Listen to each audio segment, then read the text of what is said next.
Google has done a few things around pages and how they look at pages. So they're launching a new version of PageSpeed Insights, which historically Google's really popular for launching tools that are half baked and confusing at best.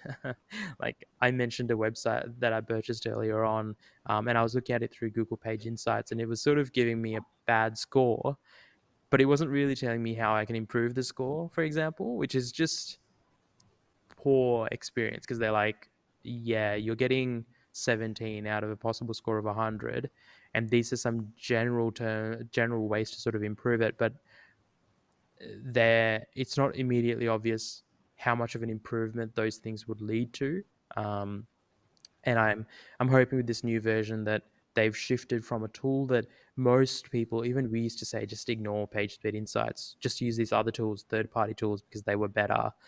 They gave you more information, actionable information. So maybe Google's sort of taken a page out of sort of those different books and integrated that in. And as an extension of that, they're talking about using page experience to rank desktop sites. They've shifted to a mobile first experience or ranking system. And to me, what that really means is that we're going to see less websites that are negative experiences. Like I've been on websites that every time you click a link, it pops up an ad before you go to Mhm. the next page. Like that's just frustrating, right? Yeah, it is. So I think the page experience stuff, it was something they'd rolled out on mobile, I think around August maybe.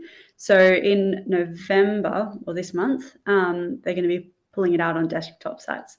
So it is really going to take into account how quick your website is to load, how responsive it is, and that visual stability is what you mentioned when you go on a page and you go to click on something and then the page jumps and you've clicked on something else and it just it kills Uh, me.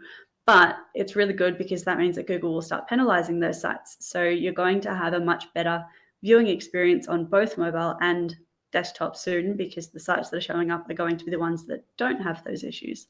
So it's exciting.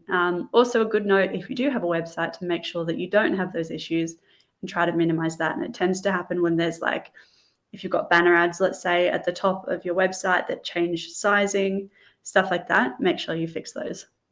or like things like big assets that take a little while to load. Like we've seen clients with sites where they have a big image in the header and the image doesn't load for another 5 seconds because it's 5 times the size of the whole website, or the homepage. And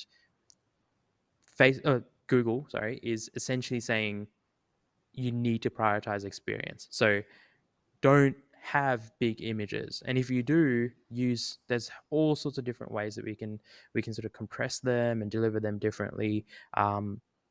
Some, like the worst examples of websites, Kelsey, I don't know if you've seen this before, they load and then they blink as they swap the font to like the font that it's meant to be, and Mm-hmm.